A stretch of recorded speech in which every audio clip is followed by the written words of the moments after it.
بتحكي صاحبة القصة وبتقول لحد دلوقتي ولا جوزي ولا حد من ولادي يعرف حاجة عن تصرفات مرات ابني، وأنا فعلا مش عارفة أعمل إيه.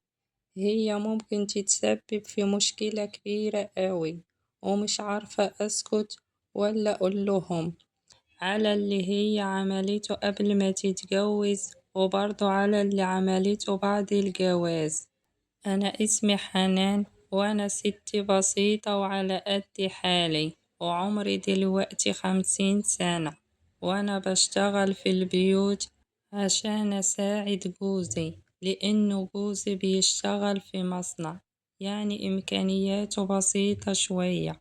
وأنا عندي ولدين كبار في العشرينات من عمرهم، وأنا ابني الكبير حب بنت خالته، واللي هي كانت بنت أختي. كانت بنتي حلوة قوي، وكانت وحيدة ماماها وباباها. البنت كان باباها مات من زمان، وكانت عايشة مع مامتها، بس ملهاش اخوات، وعشان كده أختي كانت مدلعاها قوي. المهم ابني جالي وقال لي إنه هو عايز يتجوز بنت خالته، وإنه بيحبها وعايز يكمل حياته معاها. وأنا قلت له إنه بنت أختي كويسة، بس هي متدلعة قوي وما تنفعكش. المهم قال لي ماليش دعوة، هتجوزها يعني هتجوزها. يا ابني يهديك يرضيك، فضل يقول لي انت ليه مش عايزة تجوزيها لي. قلت له انا اختي طول عمرها مدلعاها وبتعمل لها اللي هي عايزاه، وانا نفسي انك تتجوز بنتي كده، تبقى جدعة وتتحمل معاك ظروفك، لانك برضو انت لسه في اول حياتك. بس ابني فضل يزن عليا وعلى ابوه ليل ونهار، لحد ما أنا وافقت أنا وجوزي في الآخر، وزهقنا وقلنا له خلاص اتجوزها واعمل اللي انت عايزه. وطبعا الولد كان شاب في أول حياته، فضلت بقى أعمل في جمعيات وأدبق من هنا ومن هنا عشان أساعده إنه يخطب بنت أختي ويتجوزها. ومقدرتش أجيبله شقة عشان الشقق كانت غالية عليا، فاللي قدرت أنا أعمله إني جوزتهم معايا في شقتي الصغيرة، وأنا جبتلهم أوضة نوم جديدة وفرشتها له وخلاص. وابني اتجوز بنت أختي وعاشوا معايا أول فترة جوازهم، كان مبسوط وسعيد مع مراته، وهو كان بيشتغل يعني أرزاقي كده على باب الله، أهو بيجيب شوية حاجات ويفرش ويبيعهم في السوق ويلقط عيشه من هنا ومن هنا. وبعد فترة أختي تعبت وتوفت، وهي قبل ما تموت وصتني على بنتها، وقالت لي إنه بنتي أمانة في رقبتك وملهاش دلوقتي حد غيرك. وبعد ما قالت لي الكلمتين دول اتوفت. حسيت إنه أنا بقيت مسؤولة عن بنت أختي، وبقيت بالنسبة ليها الأم والحما والخالة. لكن بعد فترة من جواز ابني من بنت أختي بدأت المشاكل بسبب قلة الفلوس، وأي فلوس هو كان بيكسبها ما كانتش بتكفي العروسة، والعروسة طبعا ما كانتش بتشتغل وكانت قاعدة في البيت. ده غير إنها طبعا كانت عايشة مع عيلة جوزها اللي فيهم حماها وأخو جوزها، فكان لازم إنه هي تاخد بالها من لبسها، يعني اللبس اللي بيتلبس جوه أوضتها ما ينفعش تخرج بيه برا الأوضة. لكن هي كانت رايحة جاية بالهدوم دي عادي في البيت، ولا كأنه في حد معاها. وحتى لما كنت بكلمها وأقول لها إنه ده غلط، كانت بتروح بعد كده وتشتكي لجوزها وتقوله أنا مش مرتاحة في بيت أهلك. شوية وخلفت ولد، والمصاريف زادت والمشاكل برضو زادت، وابني ما بقاش مكفي على المصاريف لحد ما راح يشتغل في محافظة تانية، لأنه الدخل هناك كان أكبر. وطبعا هو ما أخدش مراته وابنه معاه، هو سابهم في البيت زي ما هما. وأنا بعد ما ابني سافر، مراته بقت تسيب لي ابنها وتخرج مع أصحابها وعلى طول برا، وبتبقى وهي نازلة ومتمكيجة وواخدة بالها من نفسها، وبتغيب بالساعات، وكل لما رن عليها ما تردش. لكن أنا كنت بستحملها عشان خاطر أمها اللي وصتني عليها قبل ما تموت. وفي مرة أنا كنت في الشغل ورجعت قبل ميعادي، وهي كانت في البيت لوحدها وواخدة راحتها، وكانت قاعدة في أوضتها وقافلة عليها، وسمعتها بتكلم واحد في التليفون كلام كده يعني قلة أدب.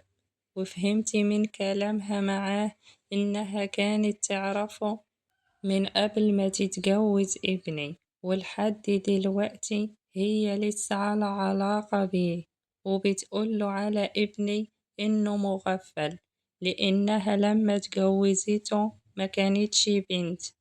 والموضوع عدى عليه، واللي فهمته من كلامها إنها لما بتنزل وبتقولي إنها خارجة مع أصحابها ما بتروحش مع أصحابها، هي بتروح للشاب ده بيته. وأنا معرفتهاش إن أنا سمعتها، بس فضلت ساعتها في حالة ذهول، وما كنتش قادرة أبدا أصدق إنه بنت أختي تطلع كده، وابني الغلبان ولا دريان بحاجة، لأ وكمان رايح يشتغل ويتغرب عشان يجيب لها القرش، وفي الوقت اللي هي بتعمل فيه كده. وأنا ما قلتش على اللي عرفته عنها لأي حد خالص، بس ما بقتش بخرجها ولا أنزلها من البيت، فكانت بتخليني في الشغل وتاخد ابنها الصغير معاها وتروح تقابل الشاب ده في بيته. وبعد كده أنا بقيت أتخانق معاها وأقفل عليها وأنا نازلة، فسابت البيت ومشيت لمدة أسبوع، وكانت سايبة ابنها معانا، وفضلنا ندور عليها أنا وجوزي وابني التاني لمدة أسبوع كامل، لحد ما الست اللي أنا بشتغل عندها لما حكيت لها كتر خيرها اتعاطفت معايا، ولأنه جوزها ليه اتصالات ومعارف كتير فعرف يساعدنا إنه إحنا نلاقيها ونلم الموضوع. وكمان هو اداني العنوان اللي هي فيه، وبعت معايا واحد من اللي شغالين عنده عشان يروح معايا ونجيبها.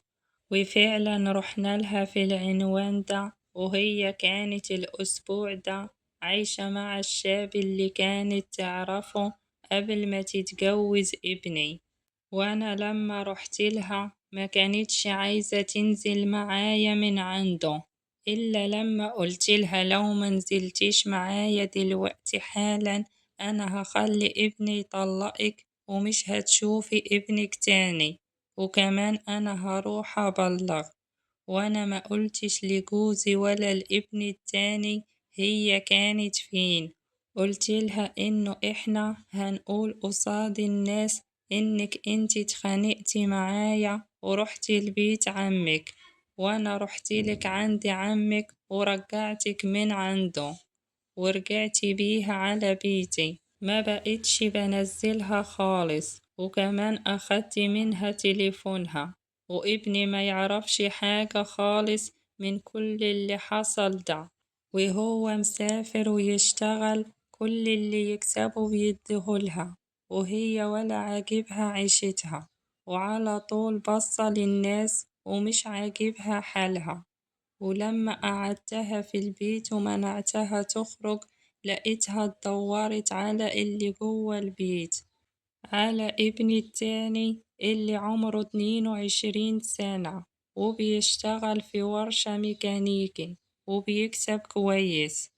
ولقيته بعد ما بينزل كل يوم على الشغل الصبح أنا وأبوه بنروح على شغلنا، بيرجع هو على البيت تاني عشان يشوفها ويقعد معاها، والله أعلم إيه اللي بيحصل بينهم في الوقت ده، لأنه هما الاتنين بيبقوا لوحدهم. بس هو بعد ما كان خاطب ساب خطيبته وبقى عمال يجيب لمرات أخوه في هدايا ليها ولابنها، وأنا فهمت إنه في حاجة بينهم مش تمام.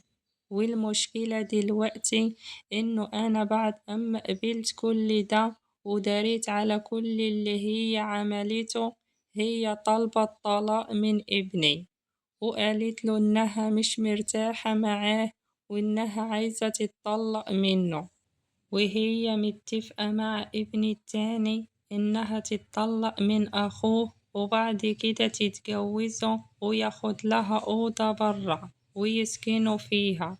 وأنا لما سألت ابني انت ايه اللي بينك وبين مرات أخوك، قالي إنه هو بيحبها وإنه عايز يتجوزها، وابني الكبير ما يعرفش أي حاجة عن تصرفات مراته ولا على اللي بينها وبين أخوه ولا عن علاقتها بالشاب اللي كانت تعرفه قبل الجواز. وهو حزين جدا لما عرف إنه هي عايزة تتطلق ومش عايز يطلقها، وبيقولي إنه هو بيحبها وما يقدرش يعيش من غيرها، وأنا مش قادرة أقوله على حاجة من اللي عرفتها عنها.